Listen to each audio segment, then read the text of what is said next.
Kalau sana jenderal, jangan merasa di rumah kau adalah jenderal dan di gereja.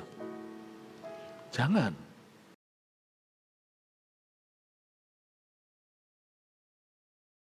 Kita belajar dari seorang nabi, Nabi Yunus namanya, ceritanya klasik, ditelan ikan. Tapi saya jamin Anda tidak pernah mendengarkan dikupas dengan cara demikian. Bukan karena saya pandai atau mahir Alkitab, tapi karena Tuhan bermurah hati, mencurahkan lebih karena jemaat ini haus dan lapar untuk mencari Tuhan. Dan di kebaktian ini adalah yang keempat, jangan merasa berhak, sebentar saya bahas, tapi Anda lihat jangan seperti Yunus, tema utama, 1, 2, 3 ibadah sebelumnya. Satu persatu nanti Anda dengarkan sendiri. Langsung kita ke episode terakhir di kitab Yunus, Yunus pasal 4, ya, setelah Niniwe bertobat. Ini udah lewat dimakan ikan, itu sudah di episode lama. Tapi di kebaktian yang ini sekarang, saya ingin mencetuskan bahwa kita tidak boleh merasa berhak di hadapan Allah. Makanya ada ayat yang berbunyi begini, barang siapa berbahagialah orang yang miskin di hadapan Tuhan, itu bukan miskin materi. Itu attitude atau sikap hati ketika kita tidak punya perasaan berhak, tidak ada dalam bahasa Inggrisnya spirit of entitlement. Kalau kita itu hatinya itu sungguh-sungguh merasa tersanjung tiap kali Tuhan menunjukkan cinta dan memberkati kita, itu disebut blessedness atau berbahagia. Ya, masuk ke temanya yang sekarang, jangan merasa berhak, munculkan aja di layar depan. Thank you ya multimedia. Ini menunya sudah selesai, masukkan ke topik sekarang. Nah, masih setia. Coba katakan pada diri sendiri, jangan merasa berhak. Tidak merasa berhak bukan berarti kalau kita itu rendah diri. Masalah Indonesia, orang Asia pada umumnya, khususnya Asia Tenggara, kita itu punya yang namanya low self-esteem. Low self-esteem itu bukan rendah hati. Rendah hati itu humility. Orang rendah hati itu percaya diri loh. Anda jangan salah loh. Justru orang yang tidak percaya diri itu bukan tidak tentu rendah hati. Coba kalau dia pegang kekayaan, pegang posisi, kedudukan. Wah, pamernya, show off-nya, flexing-nya. Dan bahkan bisa menyalahgunakan wewenang atau kuasa. Mentang-mentang dia ada di atas seseorang. Pasti unjuk gigi. Rendah diri itu lebih pada perasaan minder. Gambar dirinya kurang sehat. Yang kayak gini itu bukan kerendahan hati. Jangan merasa berhak, bukan berarti hatinya tertuduh. Adakah dosa padaku? Loh, kita tahu kita orang berdosa, tapi sudah ditebus dengan darah. Dengan darahnya. Tidak merasa berhak itu positioning di hadapan Tuhan. Memposisikan diri sebagai anak. Sebagai hamba, bukan budak. Sebagai penerima kasih karunia. Dan akan senantiasa bersyukur, saya jadi ingat 10 orang kusta, 9 tidak kembali karena 9 itu Yahudi. Mereka merasa, gua anak Abraham kok. Ya sepatutnya lah. Kesembuhan adalah hak kami umat pilihan. Yang satu balik itu orang Samaria soalnya. Orang Samaria kan merasa dirinya blasteran. Dia nggak mau ngaku sih, tapi dia oleh orang Yahudi dianggap rendahan, dianggap seperti kamu itu kawiannya kami. Kamu nggak asli. Jadi dia adalah ras tertolak. Makanya waktu dia dicintai Yesus demikian rupa dengan sembuh dari kusta, dia satu-satunya yang kembali. Karena dia merasa ini bonus dari Tuhan. Sedangkan yang lainnya merasa itu gajinya. Itu salary. Hati-hati juga kalau kita makan gaji. Baik itu company dalam ministry, jangan lama-lama merasa itu hakmu. Jangan. Kita tuh tidak berhak apapun, oksigen yang kau hirup juga kau tidak berhak atasnya. Saya itu tidak pernah menganggap remeh kebaikan yang ditujukan kepada saya. Termasuk dari yang bekerja di rumah kami, PRT, pembantu rumah tangga, sudah kayak keluarga. Tapi nggak jambal, nggak berani, tetap menghormati kami. Tetapi saya sangat menghargai mereka sebagai keluarga. Saya tidak merasa Tidak main suruh, main perintah, baik itu di rumah, di gereja, di restoran sama pelayan pun saya tidak main suruh. Berapa ada juga pelayan Tuhan yang akhirnya sekarang, pelayan restoran, yang akhirnya menjadi jemaat gereja kita. Waktu tahu saya pendeta atau saya gembala, mereka jadi tak mau tahu gereja mana. Yang tidak Kristen pun terima Tuhan.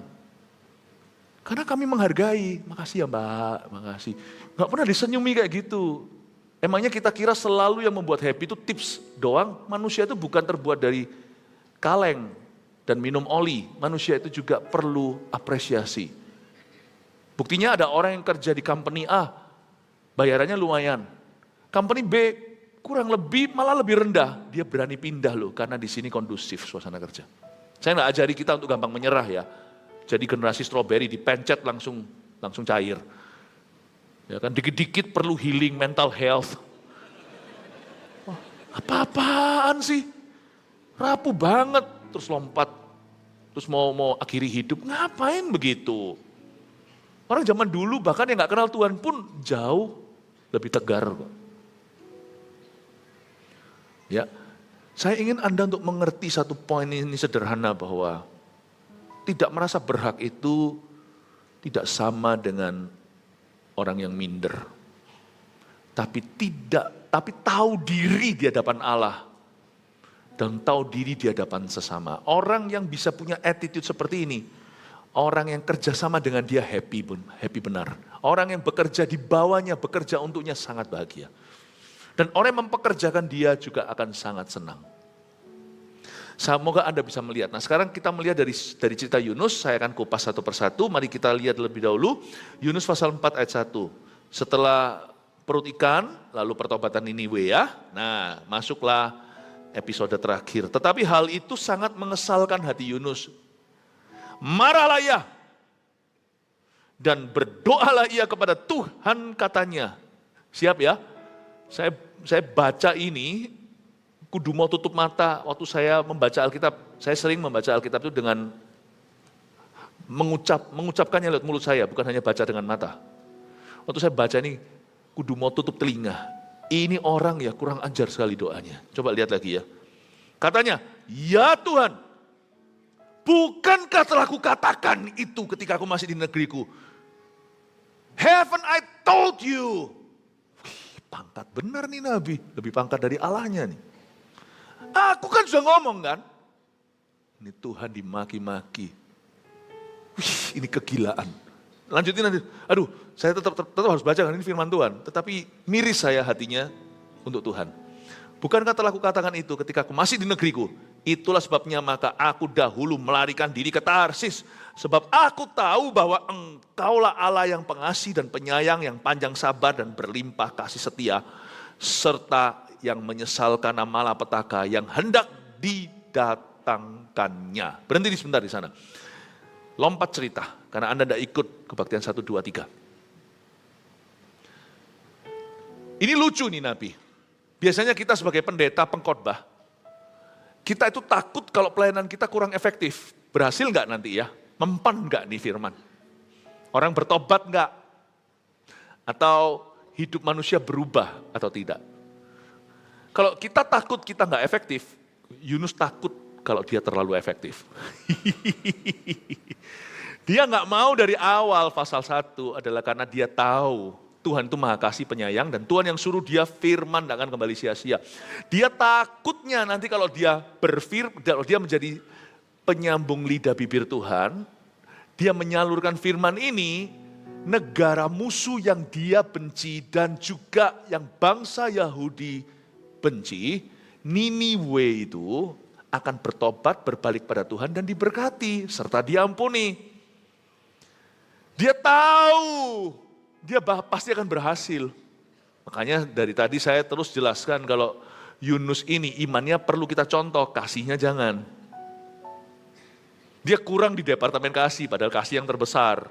Makanya dia minus di mata Tuhan. Tapi dia gagah di departemen iman. Kita itu beriman-iman supaya dipakai Tuhan. Dia ini tahu sedang dipakai Tuhan, dia justru takut kalau terlalu dipakai Tuhan. Ini luar biasa, ini orang harus dicontoh imannya, tapi jangan kasihnya. Ya, saya ngerti sih. Mereka itu, dia takut kalau orang Niniwe berbalik karena dia tahu sifat Tuhan. Tuhan itu pengampun. Jadi kalau Tuhan ampuni, Tuhan nggak berhenti sampai memberi pengampunan. Tuhan juga akan mencurahkan berkatnya. Buktinya kita ini diampuni, hari ini kita diberkati kan. Jangan ngeluh, jangan ngomel melulu, kurang ini, kurang itu. Kalau dilihat kurang-kurangannya mesti ada. Ya, kalau kita mau cari bolongnya, lubangnya, pasti ketemu. Tapi secara garis besar, setuju nggak sama saya? Kalau setelah Tuhan ampuni kita, Tuhan memberkati kita setiap hari kok. Kita bukan jadi orang paling kaya di dunia, punya segalanya. Cuman kan, Tuhan kan mencukupi kan kebutuhan kita. Dan Tuhan masih menjawab doa kita kan. Padahal Tuhan tidak harus lakukan itu kepada orang berdosa. Kita ini yang hutang budi. Kok tiba-tiba Tuhan jadi berhutang sama kita itu gimana? Kalau kita bisa memberi sesuatu kembali itu gayanya minta ampun dan berkata, aku sudah melayani, kenapa kau izinkan pencobaan? Aku sudah memberi persembahan, kenapa kok masih mengalami masalah keuangan? Aku sudah berdoa, kenapa kok masih kalah? Jual jasa sama Tuhan. Berjasa dikit aja gaya sekali manusia itu. Kita ini, makanya itu dalam mencerca Yunus, jangan keterlaluan karena kita sama Yunus 11-12. Mirip ini. Coba lihat Yunus di sebelah kananmu, kalau ada sebelah kanan kiri, kalau ada laki-laki, kalau perempuan jangan tertawa. Itu Yunita.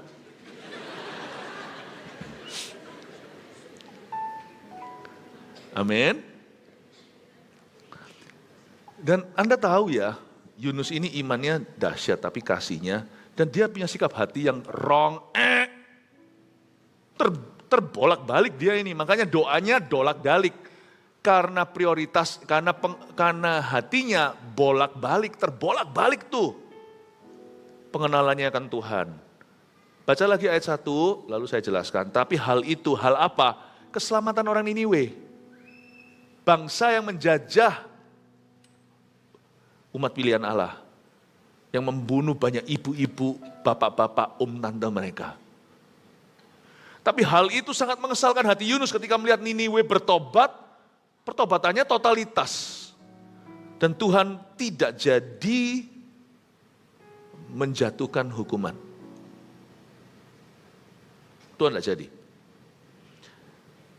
Dan itu mengesalkan hati.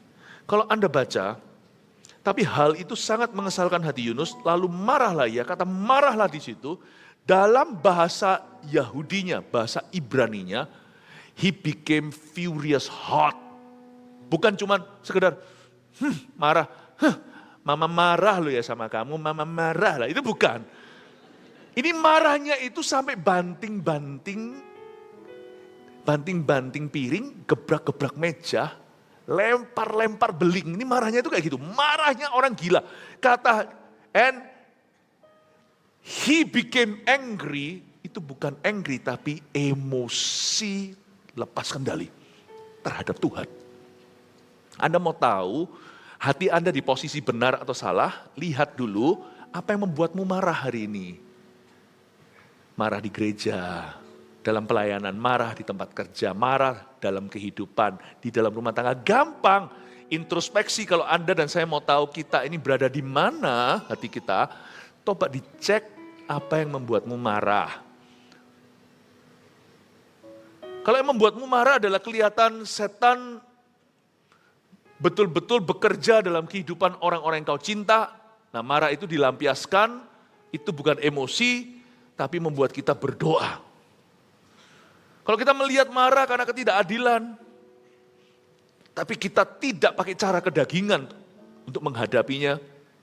Misalnya kita melihat bagaimana seorang wanita dipukuli suaminya, ya marahlah hatinya. Tapi kalau kita bangkit lalu kita pukuli suaminya, ya sami mawon lah, sama saja.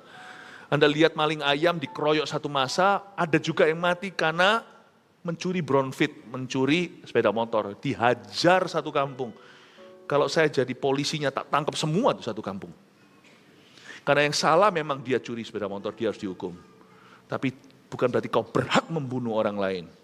Kenapa maling teriak maling, mana lebih parah? Pencuri atau pembunuh? Sama saja, membunuh malahan. Tak proses hukum yang namanya pencuri sepeda motor itu milik orang, itu mungkin cicilan. Sedangkan dia mungkin punya anak, punya tanggungan untuk bayar uang sekolah. Kamu jangan egois dong ambil bonfit orang. Orang itu kerja untuk mendapatkannya, kamu mencuri saja. Saya tangkap pasti. Kalau dia masih hidup, dikeroyok masih bisa survive, masukin rumah sakit dulu, perban-perban, setelah itu proses hukum. Lalu yang pukuli dia, apalagi yang ikut-ikut nggak tahu apa-apa, ikut dari belakang, CCTV kalau kamera ada, saya akan tangkap semua satu kampung itu. Supaya ada keadilan di negeriku, atau paling tidak di wilayah teritoriku. Tapi saya bukan polisi, saya pendeta.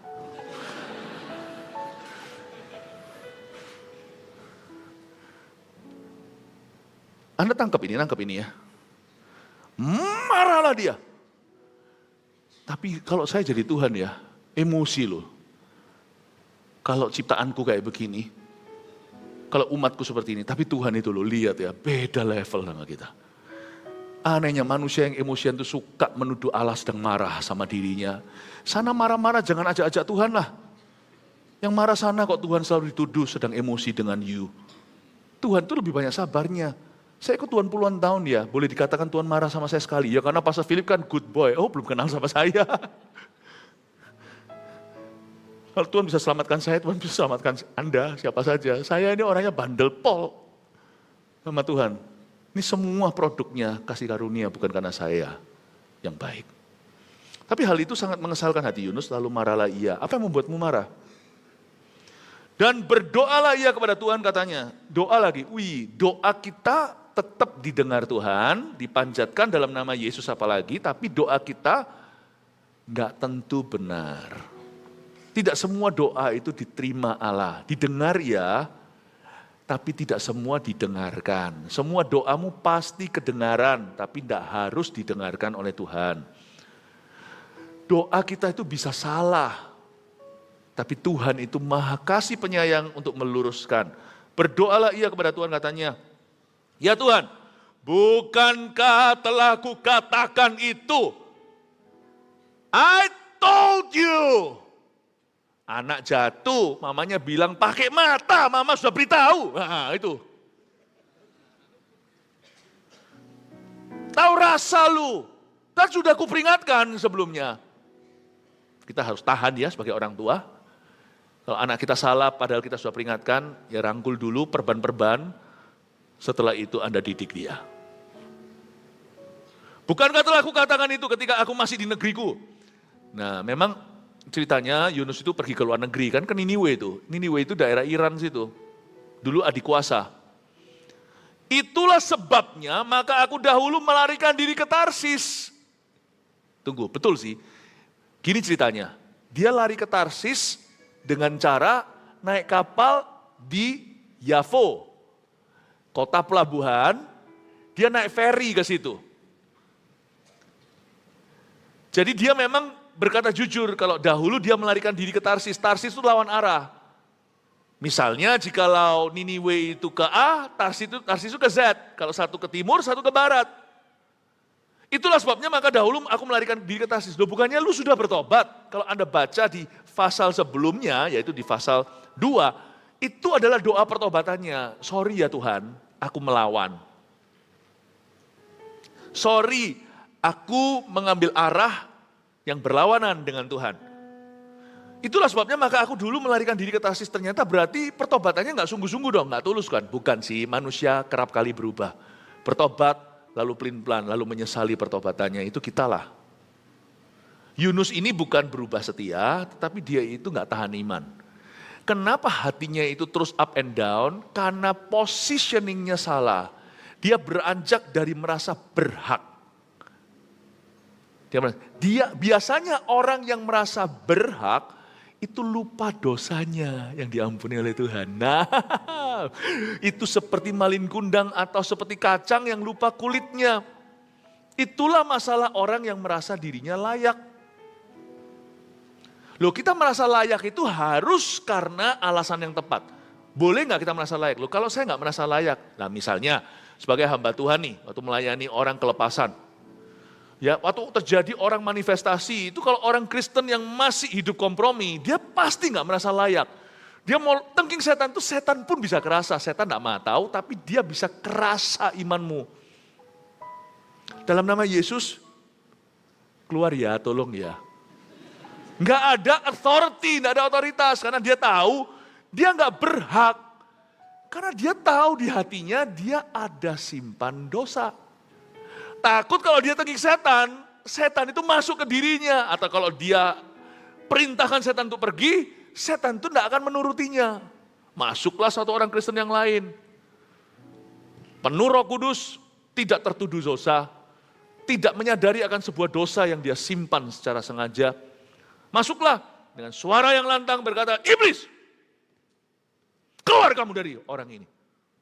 Langsung setannya pergi, bahkan mungkin orang-orang seperti rasul-rasul ini baru menginjakkan kaki seperti Yesus di Gerasa, itu setannya sudah datang menyongsong dan berkata, takut.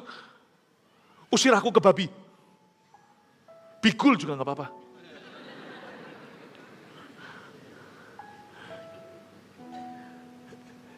Bedanya apa? Sama-sama itu gak merasa layak. Cuman satu dilayakkan. Paham? Sama-sama gak merasa berhak. Cuma satu gak merasa berhak dari tuduhan. Condemnation. Yang satu nggak merasa berhak karena dia tahu bagaimana berada di bawah Tuhan. Dan dia tahu bagaimana menundukkan diri kepada Allahnya. Dan dia tahu bagaimana merendahkan hati di hadapan sesama. Ini kau gabung orang nomor 2, orang kedua tadi, itulah authority, spiritual authority. Otoritas ilahi. Dia lupa dosanya. Itulah sebabnya maka aku dahulu melarikan diri ke Tarsis. Sebab aku tahu bahwa engkau Allah yang pengasih dan penyayang. Yang panjang sabar dan berlimpah kasih setia. Serta yang menyesal karena malapetaka yang hendak didatangkannya. Dia ngomel sama Tuhan, kenapa kau ampuni? Masa dia lali, dia sendiri lupa. Makanya sebenarnya manusia itu bukan pelupa. Manusia itu sengaja melupakan yang dia gak suka. Dia hanya ingat yang dia memang demen ingat. Problemnya kita itu punya auto delete yang gak fair. Jadi dia ini lupa kali. Waktu dia berada di perut ikan, dia teriak-teriak, Tuhan ampuni aku, forgive me. Have mercy on me, oh Lord. According to your unfailing love. Have mercy on me, belas kasihani aku Tuhan. Sorry, aku salah. Ampuni aku, keluarkan aku dari belly ini. Keluarkan aku dari fish belly, dari perut ikan ini. Lalu Tuhan perintahkan ketika dia berseru pada keselamatan. Dan Tuhan memberikan keselamatan itu dengan memberi order kepada ikan itu untuk memuntahkannya ke daratan. Lupa dia. Kenapa waktu Tuhan menunjukkan mercy, belas kasih kepada orang lain yang tidak layak, dia nggak terima, dia lupakah? Dia juga pernah dibelas kasihani Tuhan waktu dia sendiri tidak layak. Manusia kan gitu dah. Makanya Tuhan berkata hati-hati dengan ragi orang Farisi. Orang Farisi itu lupa diri. Itu bukan ahli Tauratnya bermasalah, bukan karena mereka belajar Alkitab. Kadang-kadang kita belajar, tapi kita lupa daratan. Kita lupa. Manusia lebih cenderung ingat jasanya. Lupa dosanya. Makanya lebih gampang terima pujian kan? Daripada terima kritikan. Karena manusia lebih suka apa yang menyenangkan dagingnya. Lupakah kau Nus? Bahwa kamu dulu tetanus? Hai Nus. Lupa ya? God showed you mercy. Tuhan menunjukkan belas kasih kepadamu waktu kau paling tidak layaknya. Sekarang ketika orang Nineveh Tuhan kasih belas kasih, kamu protes di hadapan Sang Ilahi. Don't forget.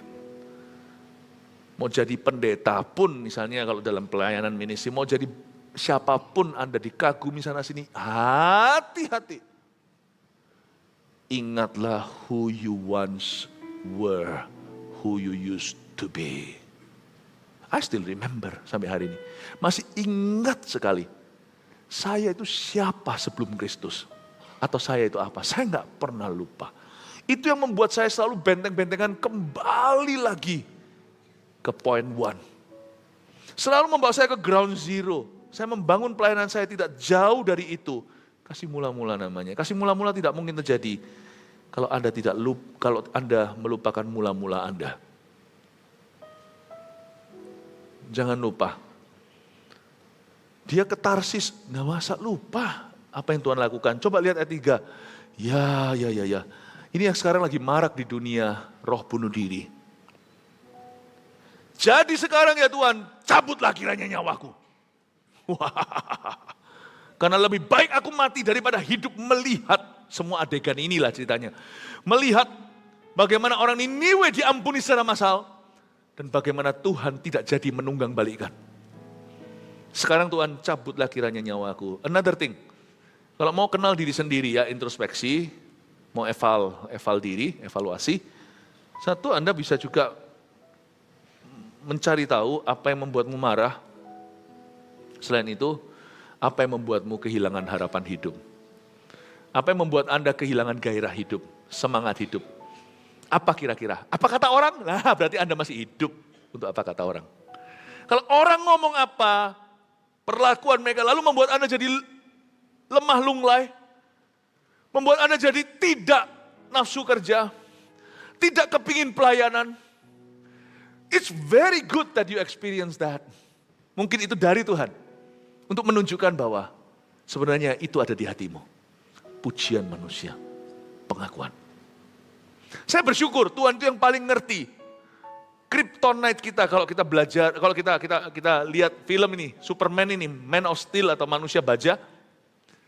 Kryptonite yang hijau-hijau buat dia lemas, kita semua itu punya kryptonite-nya sendiri-sendiri. Dan kalau mau tahu apa yang salah dalam dirimu gampang, apa yang membuatmu berkata aku mati aja. Atau mungkin mati terlalu ekstrim nih. Mungkin kita nggak sampai ke bunuh diri. Membuat kita gini lah, aku quit aja. Udah aku nggak kerja. Udah quit pelayanan, quit aja.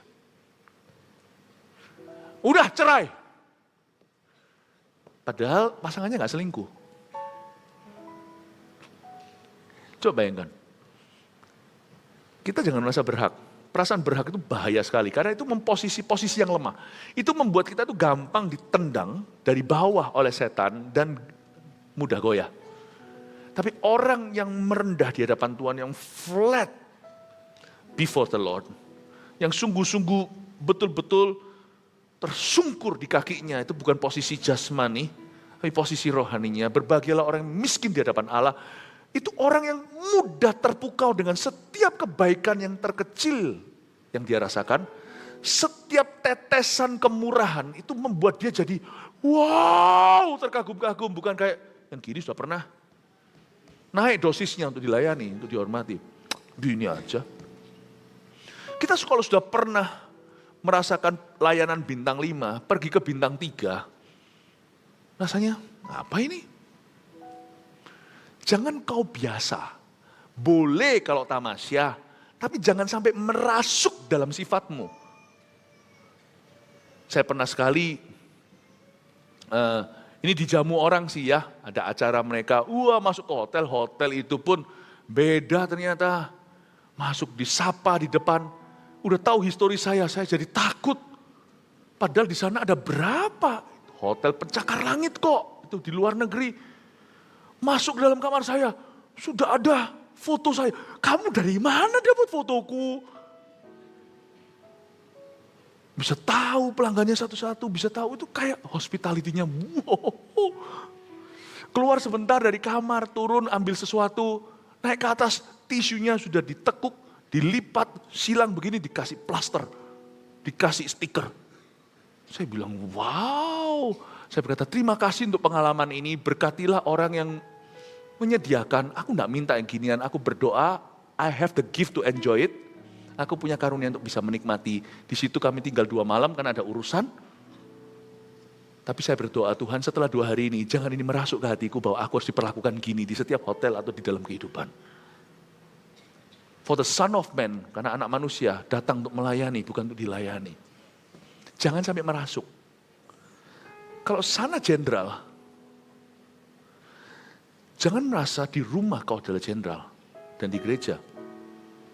Jangan. Jadilah jenderal pada tempatnya.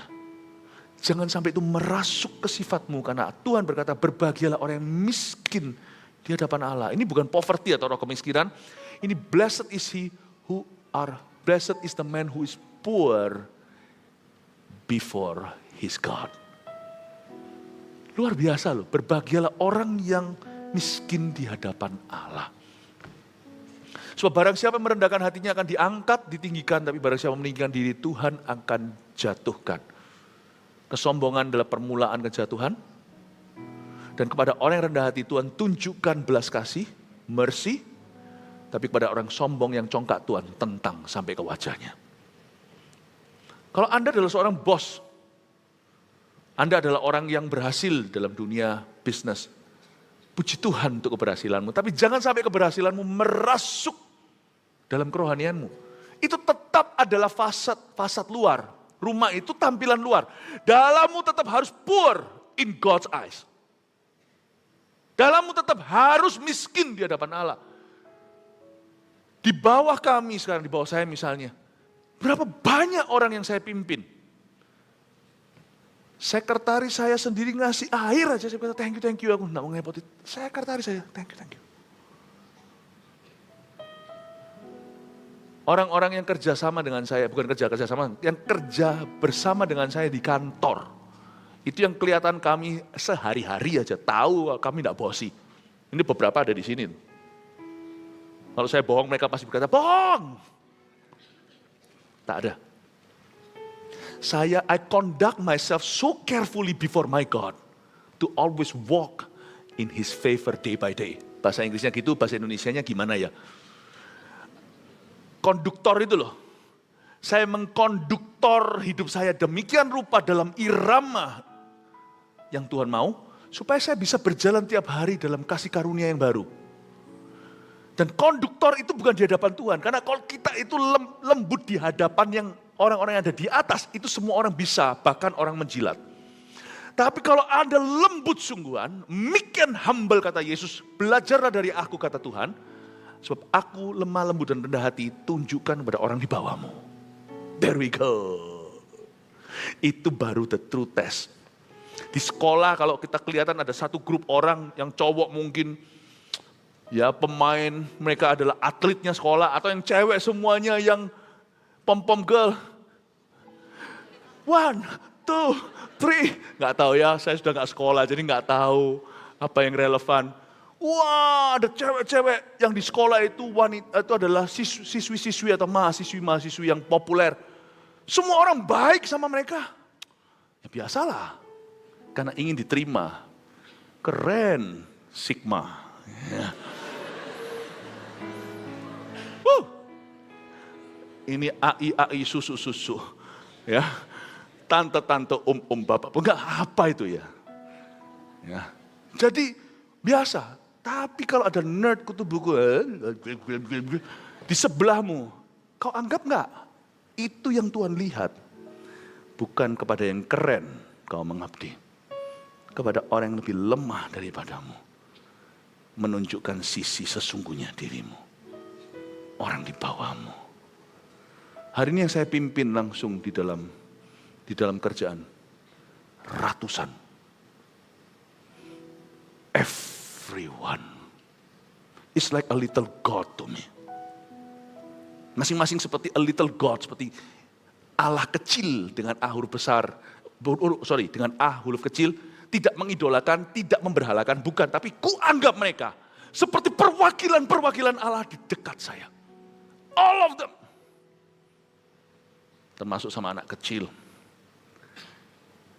Saya ingatkan Tuhan, pemakaianmu, bahkan pemakaianmu tidak boleh merasuki di dalam sifatku. Pemakaian Tuhan itu beli putus.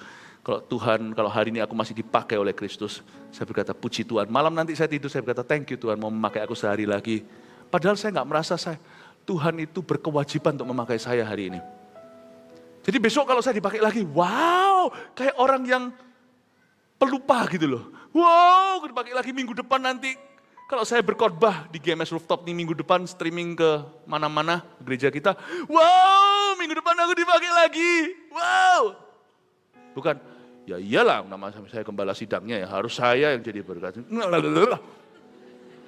Setiap kali saya dipakai Tuhan, setiap ibadah saya selalu merasa, wow, aku dipakai Tuhan. Naik ke sini pun saya bergetar, sebelum naik pun saya berlutut. Apa sih, saya ngomong apa sih sama Tuhan? Thank you for using me once again. Ibadah ini gak pernah menjadi ibadah seperempat, 1 dari 4. Every service, new kontrak baru dengan Tuhan. Karena saya gak merasa berat. Bisa gitu gak? Kalau bisa gitu, everything you do, Anda akan melihat lemak-lemak Tuhan berceceran di sana. Tangkap ini value. Ini akan mentransformasi hubunganmu dalam kerja, dalam keluarga, dan dalam ministry.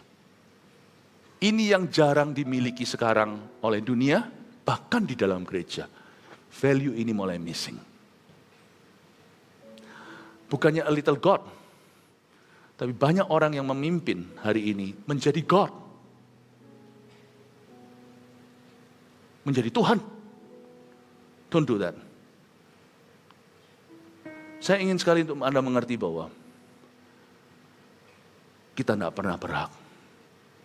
Semua kontrak itu baru. Bukan tiap hari loh ya. Setiap kesempatan yang diberi. Ini lucu nih. Malah bisa minta sama Tuhan, cabutlah nyawaku. Kalau saya jadi Tuhan ya tertawalah. Emangnya lu sudah siap untuk ketemu aku? Apa yang kau bawa? Gaya. Ada orang kalau dikit-dikit, Tuhan aku tidak mau hidup. Hehehe. Mau bolos sekolah.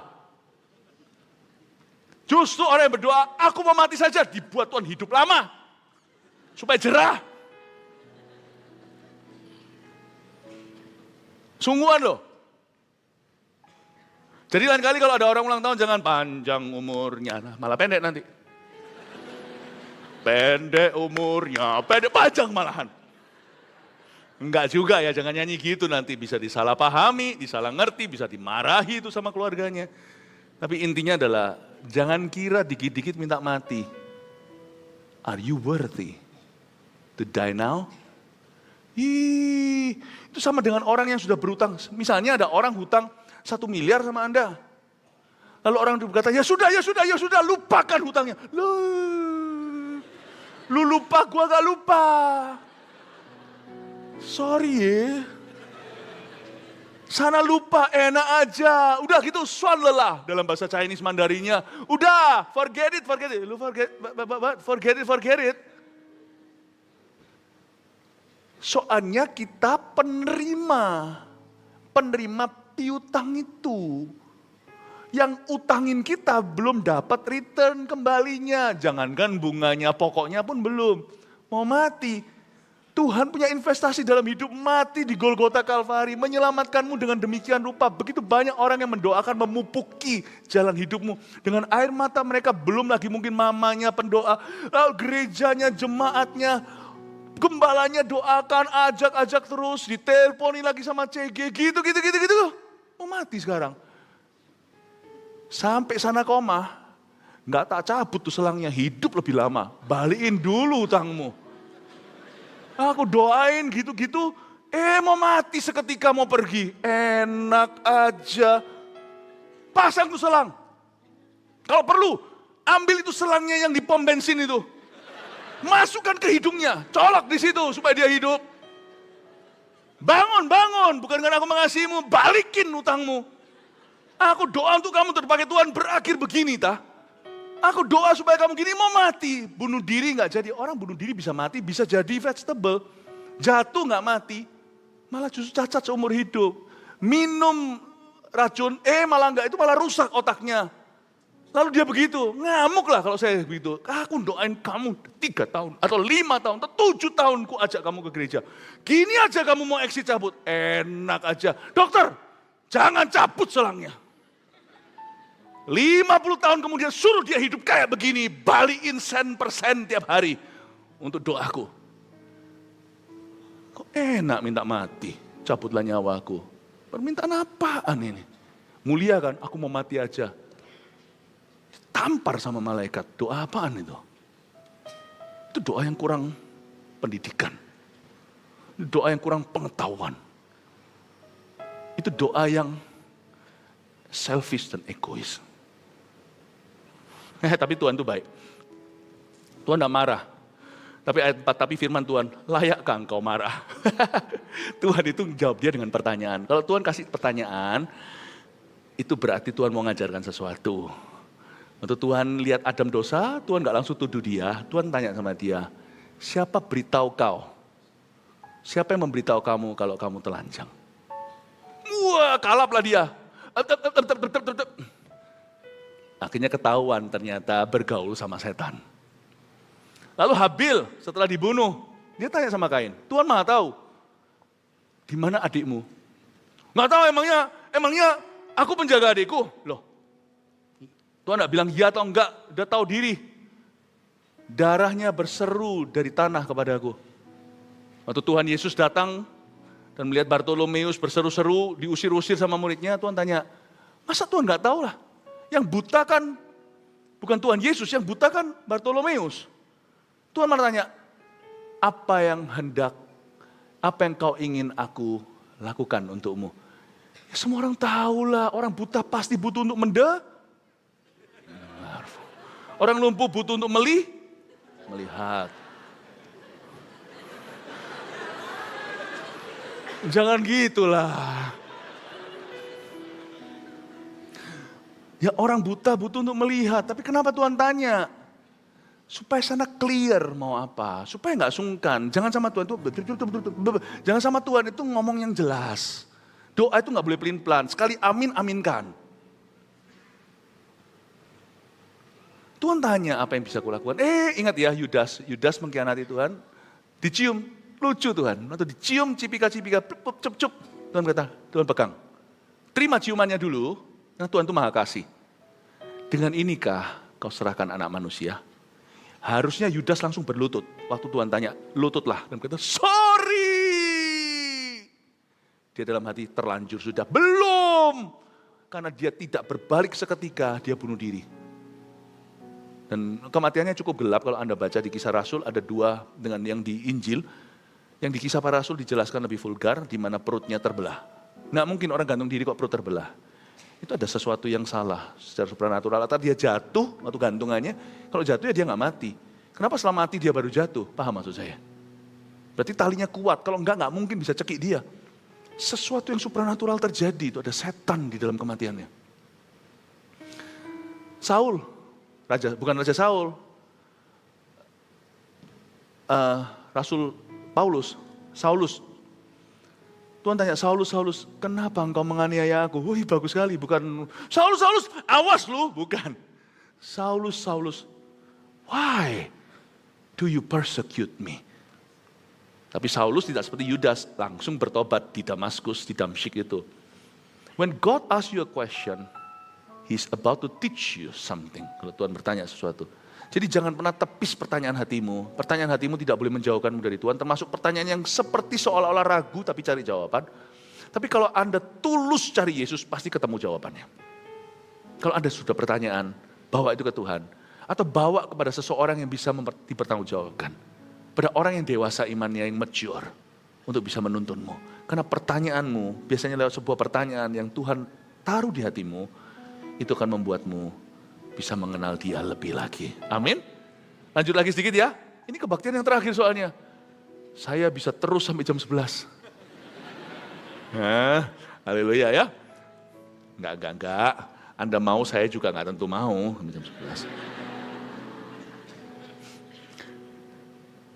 Yunus telah keluar, ayat 5, meninggalkan kota itu dan tinggal di sebelah timurnya. Ia mendirikan di situ sebuah pondok dan ia duduk di bawah naungannya. Yunus, menantikan apa yang akan terjadi atas kota itu. Ngamuk kan dia? Ngambek kan? Orang kalau merasa berat itu gampang marahan. Coba lihat ya, orang kalau nggak merasa berat, nggak berani ngamuk. Makanya lebih banyak yang ngamuk-ngamuk itu bos atau pelayan. Nggak tentu, bos yang punya hati hamba, dia nggak akan mudah marah. Sekalipun dia marah, dia bisa cetuskan dalam kata-kata, dan dia taruh di sana secara objektif, duduk masalah, serta solusinya. Dia nggak akan bunuh karakter. Tapi sebenarnya secara umum yang lebih terpancing marah adalah orang berkedudukan. Sebab orang yang tidak punya apa-apa nggak berani marah. Dia ngerasa nggak ada haknya untuk marah, atau kalau marah toh siapa yang mau dengarkan, dan dia takut orang. Orang yang ditakuti lebih gampang ngamuk. Sungguhan. Saya dapatkan ya, kalau nyetir di jalan ya, itu yang angkutan kota gitu ya, yang seperti publik gitu, itu malah baik-baik loh. Ini nggak tentu ya, ini sekali lagi ini status quo, oke? Status quo itu maksudnya ini nggak tentu ya, ada perkecualian. Tetapi pada umumnya kalau saya lagi nyetir itu ya, saya lihat di situ ada, apa itu namanya, nggak tahu di Bali apa ya, kalau di Surabaya ada yang kayak, mobil-mobil yang memang untuk delivery apa segalanya, bahkan yang bobrok sekali gitu ya. Itu kalau semuanya saya tik gitu kasih tanda jalan, kiri kanan, itu biasanya kasih. Dan juga begitu, dan dia kasih.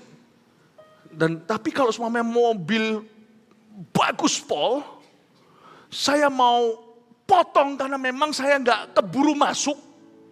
Mau masuk ke situ sebelum saya akhirnya harus cari rute lain. Saya minta tolong, tik malah dimasukin.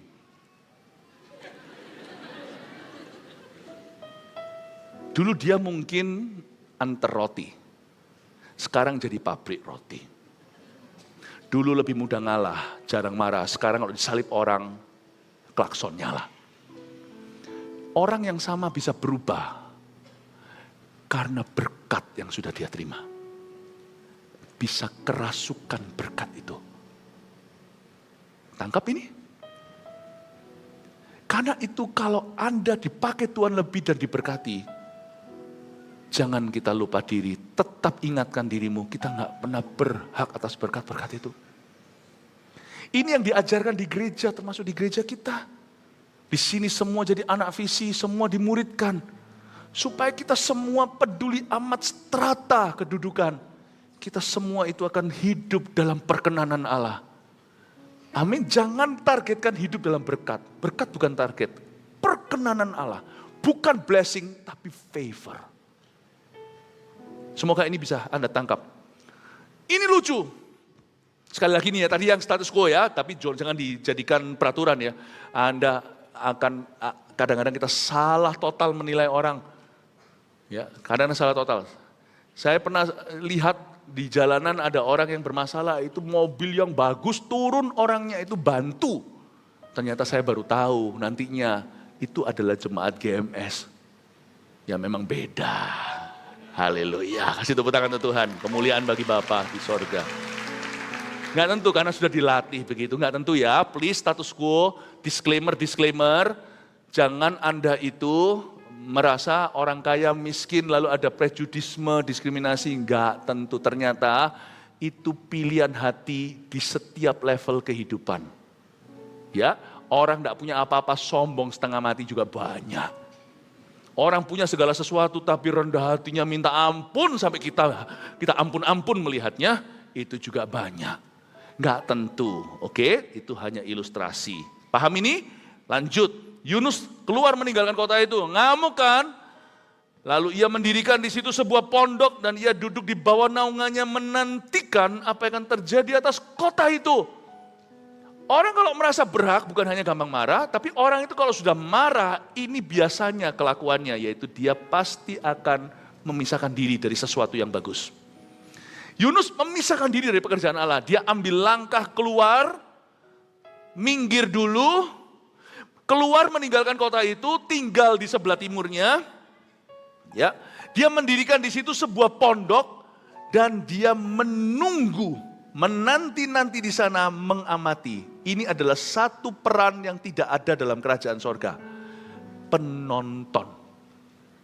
Tapi banyak orang Kristen hari ini menduduki kursi ini di dalam gereja. Spectator. Ini bukan kursi bertumbuh dan tidak ada perkenanan Allah di sini. Dia keluar dari kota itu, mundur beberapa langkah, tinggal sebelah timurnya, dirikan sebuah gazebo atau pondok, dan dia duduk di sana menantikan 40 hari yang Tuhan nubuatkan akan menunggang balikkan Niniwe. Kalau kita itu punya posisi seperti ini, pasti kita akan menemukan keluhan. Orang yang cari-cari salah orang pasti ketemu. Ya. Orang Kristen yang merasa berhak, kontribusi minimal, tapi tuntutannya maksimal. Coba lihat, lucu ya. Di dalam gereja juga akan kita temukan orang yang kontribusinya maksimal. Orang yang miskin maupun orang kaya sama di mata Allah. Mereka yang kontribusinya maksimal, biasanya tuntutannya minimal. Lucunya, orang yang biasanya nggak beri apa-apa, doa juga kagak, daya turun tangan juga nggak mau. Kami pengamat, dana apalagi, waduh. Ngomong soal uang itu dahsyat sekali, padahal dia sendiri tidak pernah memberi contoh. Dia sendiri tidak pernah memberi. Coba lihat ya, tuntutannya selangit. Kalau kita menempati posisi ini, tidak ada berkat Tuhan, tidak ada berkat ilahi. Yaitu kita memisahkan diri karena ngamuk nih. Karena orang yang berhak, emosi dan merasa dirinya menjadi juri. Dia nggak bisa diterima di Asia Got Talent. Dia jadi juri di gereja, juri terhadap saudara seiman, maka orang itu akan menduduki tempat itu dan mulai cari-cari loopholes. Dia mengamati dari jauh dan menunggu penghakiman Allah atas seseorang. Dia lupa bahwa dia yang dihakimi waktu dia begitu. Buktinya dia dihakimi, cari salah sih dia ketemu. Buktinya dia nggak sadar kesalahannya sendiri. Sedang dalam perjalanan penghakiman dia nggak ngerti bahwa mau tahu penghakiman itu manifestasinya apa dalam kehidupan orang seperti ini? Spectator Kristiani atau penonton ilahi. Orang seperti ini udah kering rohaninya. Mati tidak berbuah. Ngomong doang, tidak ada kontribusi apa-apa bagi kerajaan surga. Itu sungguhan. Lalu atas penentuan Tuhan Allah tumbuhlah sebatang pohon jarak melampaui kepala Yunus untuk menaunginya. Tuhan kasih dia pohon. Yunus ini luar biasa loh mujizatnya. Dalam pembangkangannya itu banyak mujizat alam. Ikan, telan, badai, taufan untuk buat dia sadar bahwa dia salah arah. Sekarang ada pohon jarak melampaui kepalanya untuk menaunginya. Kan dia lagi panas nih kepalanya. Dan Tuhan karena dia panas kepalanya, matahari kok bisa memang sedang trik-triknya ke atas kepalanya. Lucu kalau orang itu panas kepala, setan pun akan panas-panasi dia. Matahari ciptaan Allah yang baik pun bisa menjadi alat yang buruk dalam hidupnya. Kepala Yunus agar ia terhibur daripada kesalahan hatinya. Yunus sangat bersuka cita karena pohon jarak itu. Ya ampun, 4 pasal ini saya nggak pernah lihat Yunus happy. Tapi di pasal 4 ayat 6, Jonah was happy. Finally, dia bahagia, dia senang. Karena pohon jarak. Mau tahu, Anda dan saya itu berada di mana di hadapan Allah? Kita tuh kayak apa sih kualitas kerohanian, kualitas hidup kita atau kerohanian kita gampang. What makes you happy the most? Apa yang membuatmu bahagia? Apa yang membuatmu happy? Nah, itulah cermin jiwamu. Kalau kita happy sekali, wow, dapat harta ya. Harta itu sempatkan aja happy, tapi itu tidak akan kekal. Kalau kita itu happy, kalau kita dipuji, kalau kita, coba lihatlah apa yang membuatmu bahagia. Tapi yang membuat kita bahagia adalah membuat Tuhan bahagia. Itu berbicara banyak tentang siapa kita. Yang membuat kita sedih untuk apa yang membuat Tuhan itu sedih. Itu sangat berbicara tentang siapa kita. Yunus bersuka cita karena pohon jarak. Niniwe bertobat tidak membuat dia bahagia. Tuhan berfirman juga kagak. Dia happy karena pohon yang menaungi. Ini orang ya, keterlaluan. Tapi keesokan, jangan gitu ah. Kita juga gitu soalnya.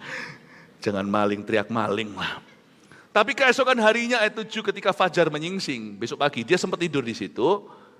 Atas penentuan Allah datanglah seekor ulat yang menggerek pohon jarang itu sehingga layu. Ini ulat, super ulat.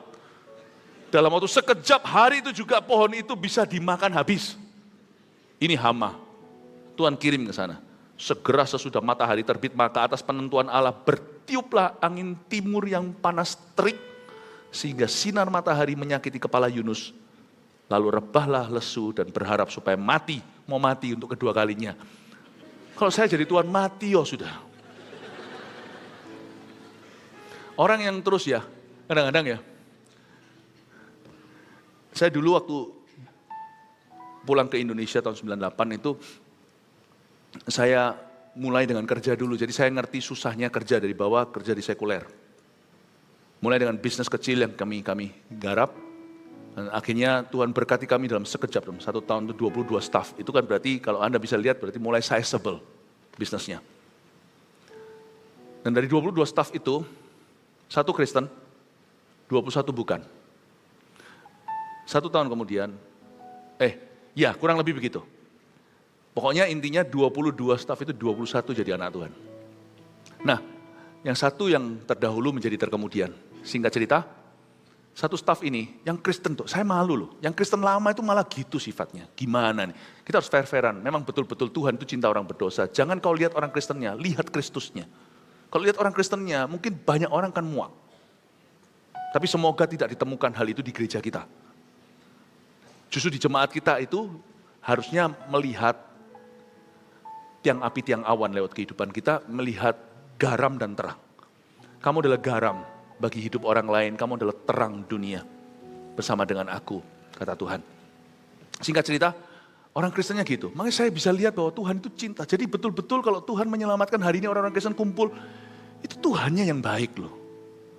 Kristennya malah gitu mentalitasnya, dikit-dikit apa, malas banget. Kalau saya suruh sesuatu malas.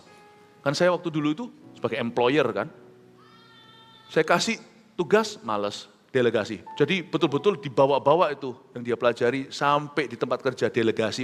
Kasih tugas ke dia, kasih ke orang lain itu gimana? Kasih ke orang lain. Lalu nggak pernah kelar.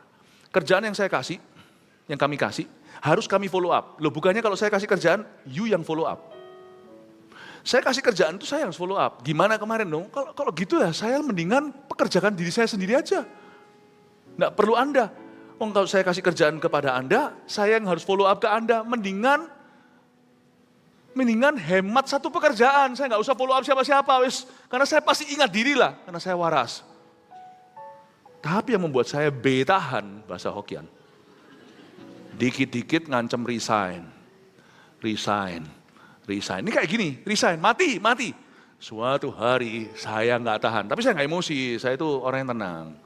Diam-diam harus menghanyutkan. Justru orang yang emosi-emosian gitu tuh nggak menakutkan. Suatu hari dia bilang, resign. Ya wis. Kaget dia. Bicara sama saya 2 kali resign. Tak iyain sama saya. Padahal orang penting. Seniornya. Ya. Kaget dia. Nangis. Lalu perlu gini-gini, lalu mau ngomong tentang inilah, sana kan pendeta lah. Apa hubungannya? Itu saya belum ke pendetaan, saya masih berbisnis. Saya bilang, no. Kamu harus konsekuen dengan kata-kata. Kamu resign. Pertama, saya lembut-lembut, janganlah. Kedua, jangan cobai. You bilang resign, oke. Ringkas barangmu, buat surat semuanya harus legal. Dah, habis itu nangis. Lalu habis saya doakan. Setelah doakan dia GR dulu. Berarti nggak jadi resign, tetap. Satu urusan profesional. Yang personal saya tetap membelas kasihan. Kita bukan musuh, kamu nggak kerja di sini, masa kamu jadi enemy? Iya kan? Cengdi kan, masuk akal kan? Tapi habis itu nggak jadi. Oh ya enggak. Resign, kursimu itu sudah ada, itu mejamu sudah ada yang ngisi. Jangan tantang saya. Saya bilang sama dia, jangan tantang saya. Sebelum dia pergi, God bless you. Kamu butuh apa-apa tetap ngomong sama saya. Cuman pekerjaan ini sudah bukan tempatmu. Don't say to God, mati. At one point God will say, go ahead and resign. Jangan cobai. Amin Bapak Ibu Saudara. Takutlah akan Allah. Karena orang yang merasa berhak itu gaya. Kata-katanya itu sudah mulai besar. Padahal nyalinya kecil itu kalau disunggui, dia yang ketakutan. Jangan jadi orang gitulah. Orang gitu itu adalah badut lucu di sorga. Semoga ini jadi berkat buat Anda ya. Ada banyak yang perlu dicerna kan. Dikit lagi ya. Ya, kan sampai jam 11 kan? Haleluya, I love you. Tapi lucunya gini sekali lagi, kalau orang itu sudah hot, karena Alkitab mengatakan marahlah Yunus, kata marahlah di situ hot. Hot sungguhan, hot. Panas.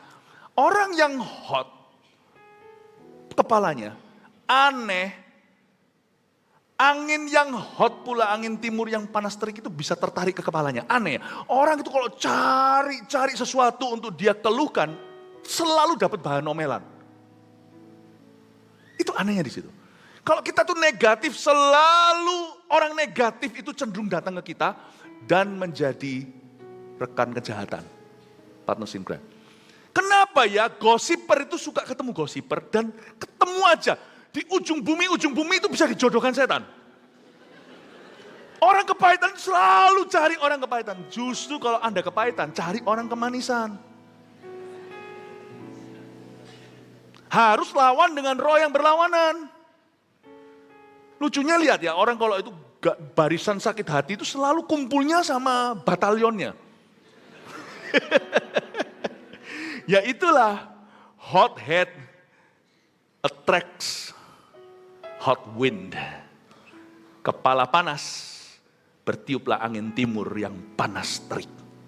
Sehingga sinar matahari menyakiti kepala Yunus, rebah lesu, minta mati. Ayat 9, tapi berfirman Allah kepada Yunus, layakkah engkau marah karena pohon jarak itu disinggung, masih belum ngerti, disindir. Kamu nggak marah, happy karena pohon jarak. Marah karena pohon jarak. Nus. Betapa hatimu penuh virus. Jawabnya, selayaknya, aduh, saya mau tutup telinga. Selayaknya aku marah sampai mati. Berapa kali itu untuk kata mati? Saya udah di situ, di ayat ini sudah nggak tahan. Saya bilang, matiin dia Tuhan, matiin dia. Tapi tiba-tiba saya tahan. Kenapa? Dia itulah aku. Kita kan kayak gitu kan? Jujur ayo, jangan marah sama Yunus. Ya, coba lihat kanan kirinya. Hai Yunus, hai Yunita. Jadi bukan saya yang sindir loh ya. Tapi jemaat sindir jemaat. Lalu Allah berfirman, saya semakin kagum sama Tuhan. Sungguhan ini membuat saya mau nangis. Lalu Allah berfirman, engkau sayang, engkau apa? Sayang ya. Alkitab saya mulai kabur soalnya ininya. Tangin banyak ininya. Engkau sayang kepada pohon jarak itu, yang untuknya sedikit pun kau tidak berjerih payah. Dan yang tidak engkau tumbuhkan, yang tumbuh dalam satu malam, binasa satu malam pula. Bagaimana toh Nus? Aduh Tuhan kok baik sih. Tutur katanya loh, makanya orang kalau kepenuhan Roh Kudus, tutur katanya itu baik. Dia bisa tegas, nggak boring, kita bisa. Nggak seperti orang yang politically correct, yang selalu mau cari aman, nggak. Kalau penuh dengan Roh Tuhan, berwibawa kata-katanya. Tutur katanya itu baik. Coba lihat Tuhanmu itu kayak gitu. Bukan ditampar kayak, diludahin kayak. Tuhan berkata, bagaimana tidak, aku akan sayang kepada Niniwe. Kota yang besar itu. Tuhan kasih alasannya, Tuhan itu logis sekali. Yang berpenduduk lebih dari 120.000 orang. Tuhan tunjuk ke populasinya. Ini bukan pohon loh, 120.000 itu orang. Nus, mikir dong, 120 itu nyawa. Yang semuanya tak tahu membedakan tangan kanan dan tangan kiri. Kamu nabi, kamu punya Taurat Musa. By this time Yunus itu sudah punya Taurat Musa. Di zaman dia sudah ada kitab Mazmur. Mereka itu nggak tahu, mereka itu sekuler. Ateis tenan. Dan dengan ternaknya yang banyak. Bisa rasa nggak Tuhan itu? Coba lihat, Tuhan berkata gini, Yunus, mereka itu bahasa Jawanya manungso. Manusia. Dan mereka itu tidak tahu kebenaran. Belum dikasih kesempatan. 3, kalau kamu mau ngamuk sama orang Yunus ya, kira-kira orang itu 120.000 itu punya papa mama. Kamu kepingin mereka mati, I understand, I know. Mereka menjajah bangsamu dan menyiksa. Tapi sebelum kamu harapkan hukuman terburuk untuk musuhmu, mikir, orang itu boleh jahat. Dia mungkin mafia, dia mungkin gangster lah. Tapi lihat ya, gangster pun punya ibu yang peduli sama dia. Kamu tidak bisa mikirin untuk orang itu, mikirin untuk mamanya. Mikirin kalau orang itu punya anak. Meskipun orang itu jahat setengah mati. Tapi anak-anaknya itu kan kasihan. Ya kan aku gak bisa mikir sejauh itu, aku mikir untuk diriku. Ya kalau semua orang mikir untuk dirinya ya makanya itu dunia kayak gini Nus. Harus ada yang mulai, kalau aku gak mulai dari Nabi, masa aku mulai dengan orang Niniwe ateis? Kamu mikir dong, kalau minimal mereka gak punya siapa-siapa 120 ribu itu mereka sebatang kara. Mereka punya pet hewan, kalau aku bunuh dia sekarang, anjingnya mati kelaparan. Bukankah dengan ternaknya? Heran gak kalau Anda baca ayat ini? Apa hubungannya Tuhan berkata, kasihan mereka, bla bla bla, perpendudukan sekian, segalanya gak tahu tangan kiri, tangan kanan, bedakan dengan ternaknya yang banyak. Emangnya Tuhan suka ternak? Enggak, dengan ternaknya yang banyak. Tuhan itu ajaib. Saya baca ayat ini ya. Saya terharu kenapa? Karena di pasal yang ketiga, tadi waktu pertobatan Niniwe, yang dikasih baju kabung bukan cuma manusia, tapi raja yang turun singgah sana, ternaknya pun tidak makan. Hari itu wagyu gemuk-gemuk jadi kurus semua, sapi wagyu, semuanya nggak makan. Jadi yang puasa bukan hanya orang, tapi binatang. Karena yang puasa itu orang dan binatang, padahal binatang nggak punya roh. Binatang mati ya sudah. Manusia itulah makhluk kekal. Sekalipun binatangnya itu ikut terbawa dalam puasa karena raja mau totalitas. Tuhan itu sayang bahkan sama binatangnya. Enggak masuk surga. Jangan Anda percaya kalau anjing Anda mati, piaraan anjing Anda mati, lalu ada yang berkata, pendeta berkata, all dogs go to heaven. No. Animals don't go to heaven. They die.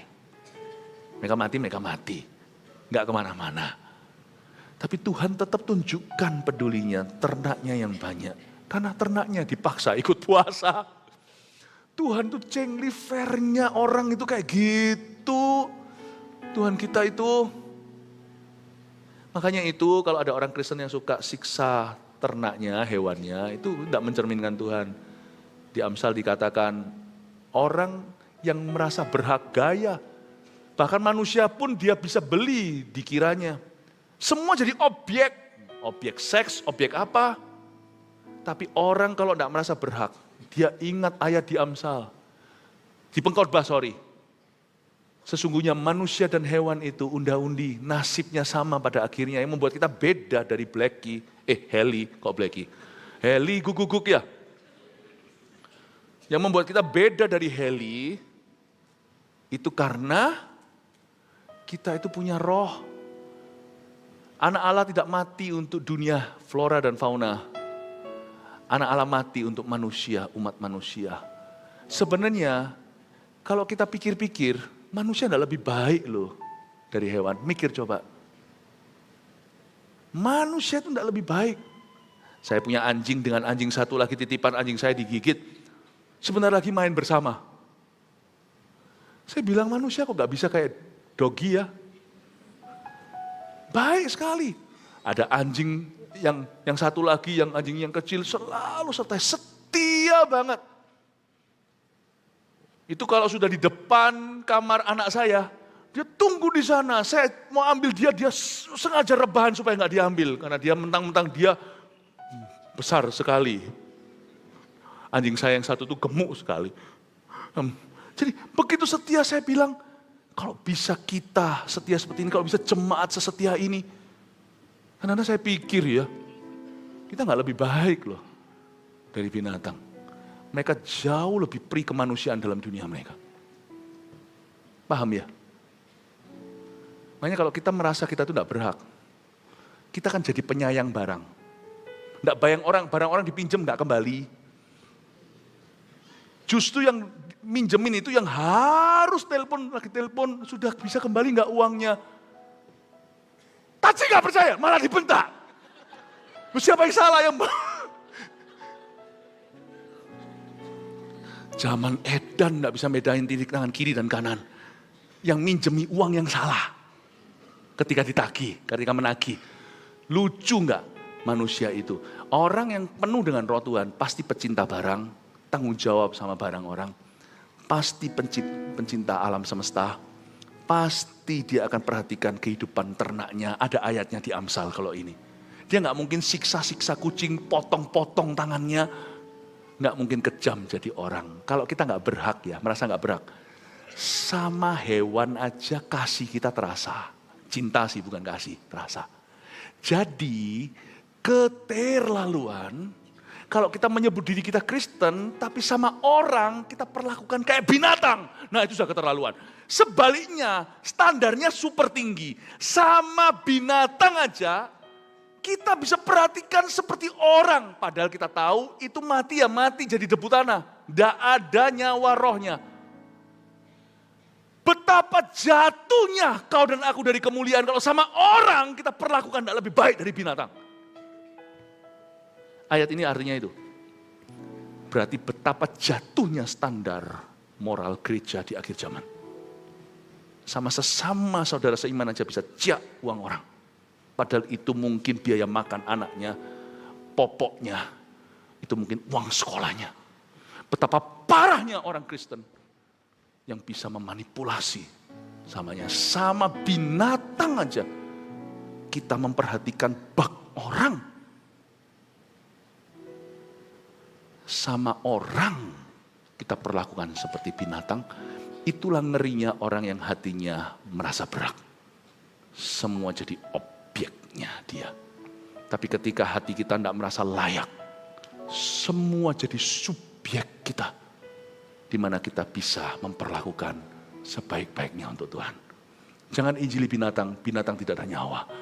Injili orang. Tapi mau tahu orang itu baik enggak? Gampang. Kalau Anda mau cari pacar, kasih bocoran. Lihat dia bawa kucing tetangga, kasih dia. Kalau dia gitu, jangan mau sama orang itu.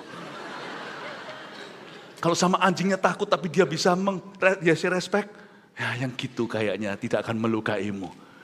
Kalau sama binatang aja dia orang kan, nanti sama Anda akan jadi permaisurinya. Amin Bapak Ibu Saudara, God bless you, may you be blessed. Mari kita semua bangkit berdiri.